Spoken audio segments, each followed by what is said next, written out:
యావత్తు మానవ జాతికి, తెలుగు వాళ్ళు మొదలుకొని, సాక్షులు మొదలుకొని, భారతదేశ పిల్లలకు, ఆత్మీయ పుత్రులు నరేంద్ర మోదీ గారికి, రాజ్నాథ్ సింగ్ గారికి, హోమ్ మినిస్టర్ గారికి, నిర్మలా సీతారామన్ గారికి, ఇలా పేరు పేరున ఎంపీలందరికీ, ఐఏఎస్ ఆఫీసర్లందరికీ, ఆర్మీ ఆఫీసర్లకి, పోలీస్ వ్యవస్థకి, దేశవ్యాప్త పోలీస్ వ్యవస్థకి, అలాగే గవర్నర్లకి, ముఖ్యమంత్రులకి అందరికీ కూడా ఆశీర్వాదపూర్వకంగా అభయమూర్తిగా తెలియజేయండి. ఏమనగా, ఏదో రకంగా నేను మనిషిగా నాకు చేత కాలేదు, నేను తప్పే, ఇంకెవరో కరెక్ట్ అని చూపెడదాం.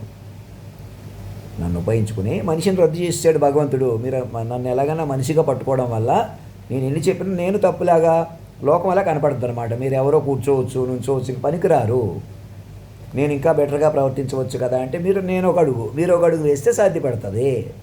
మీరు కాలాతీతాన్ని పట్టుకుంటే నేను బెటర్గా ప్రవర్తించి ఉండేవాడిని. చెప్తున్నాను మళ్ళీ నన్ను మనిషిగా ఉంచేద్దామంటే ఇంకా విషం, ఇంకా ప్రళయం. ప్రకృతి పురుషుడు లయను పట్టుకోండి, ప్రళయం వదిలేస్తుంది. ఇప్పుడు ప్రళయం లయం సమానంగా ఉన్నాయి. సో లయం బలపడుతుంది. లయమేమో మన చేతిలో ఉంది, మాటకే తెలిసిన అంతర్యామి, అంతటా ఉన్న శక్తి మనకు అంతర్యామిగా తెలిసాడు కదా, అది ప్రకృతి పురుషుడు లయ. ఆ లయను పట్టుకుని ప్రళయం వదిలేయండి. మనిషి అంటే ప్రళయం. ఇంకా నన్ను అనుమానించడం, ఇంకా నన్ను మనిషి కొద్దీ పట్టుకుందాం, మా వాళ్ళ కొద్దీ కలుపుదాం, గతం మీరే నేరాలు చేసినవి చేయించిన ప్రకారం ఏదో రకంగా మనుషులు కలుపుకుందాం. అలా ఆదిత్యనాథ్ యోగి గారికి అందరికీ అయోధ్య రాముడు మా ధామంలో అక్కడ హేలోగ్రామ్ పెట్టించండి. అన్ని చోట్ల హిందూ టెంపుల్స్లో అన్ని చోట్ల మా హేలోగ్రామ్ పెట్టించి ప్రతి కాలేజీలో, యూనివర్సిటీ క్యాంపస్లో మా గురించి పాయింట్ కలుపుకోండి. అలా కాదు మేము మనుషులకు ఉంటామండి, ఇంకా ఎవరో క్షత్రియులు ఫలానా వాళ్ళు, ఇంకెవరో మనుషులు పనికిరారు. ఇంకా నేను మనుషుల్లో ఎవరు, మేము మధ్యలో, మా కులం కూడా మధ్యలో ఉన్నాం కదా. ఎవరు మాకన్నా పెద్దవాళ్ళు ఉన్నారు, చిన్నవాళ్ళు, మూల కులం. అన్నింటినీ కాపులంటే ఎవరు కాపాడే తల్లిదండ్రులు. అలా కాదు మేము కాదు, మాకన్నా యాదవులు ఇంకా అసలు వాళ్ళు అని చెప్పడం, వాళ్ళని రెచ్చగొడదాం, వీళ్ళని రెచ్చగొడదాం, ఇంకెవరినో రెచ్చగొట్టుకుందాం, ఎవరినో పెద్దవాళ్ళని చేద్దాం, ఎవరినో చిన్నవాళ్ళని చేద్దాం. ఇంకా అందుకే విశ్వ తల్లిదండ్రులు అమల్లోకి వచ్చేసారు. నేరుగా మనుషుల్ని టార్గెట్ పెడుతున్నా. ఏ కులం అయితేనే, మతం అయితేనే సాటిగా నేరుగా సాటి మనుషులు టార్గెట్. ఇప్పుడు కూడా కావాలంటే మా చుట్టాలను ఉపయోగించుకుని నన్ను తగ్గించేయటం లాంటి పనులు చేయొచ్చు. ఎలాగోలా మనుషులను ఉపయోగించి తగ్గించేద్దాం, మనుషుల కొద్దీ పెంచుకుందాం. ఎవరు బతకలేరు.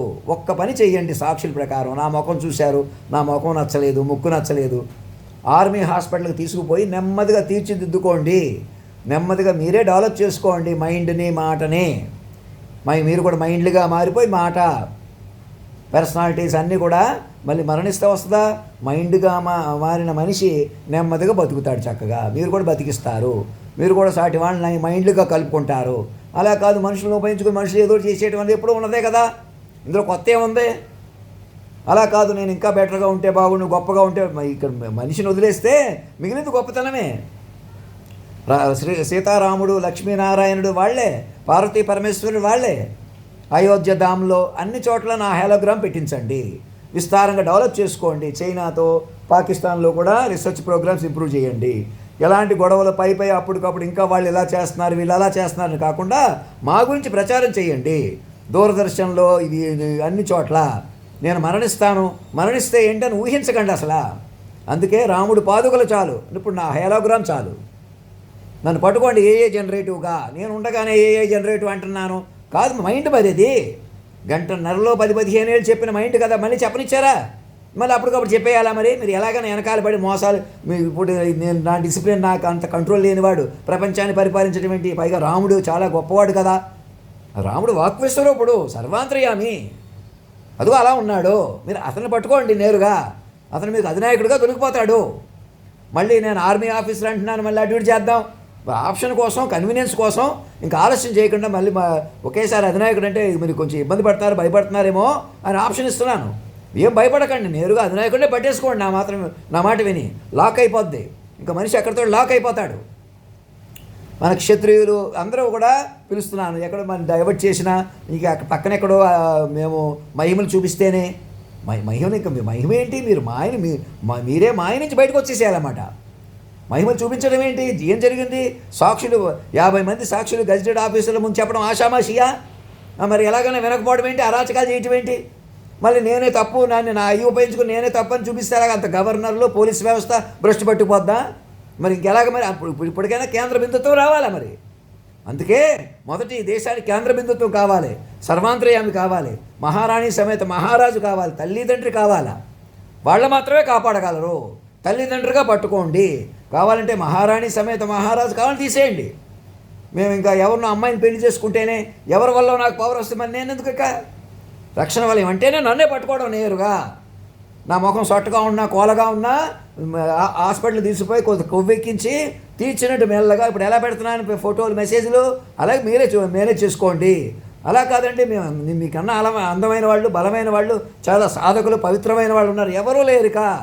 మనుషులుగా ఉండటమే పాతకం, పాపం. మనుషులుగా ఉండటమే పాతకం. నన్ను మాస్టర్ మైండ్కి పట్టుకొని మీరు మైండ్లుగా మారిపోవటమే పరిష్కారం. మనుషులు పనికిరారు భూమి మీద, మనుషులు ఎవరు లేరిక. మనిషి మైండ్లుగా మారిన మనుషులు మాత్రమే మనగలరు. Please note this point. ధర్మం రక్షతి రక్షత, సత్యమేవ జయతే.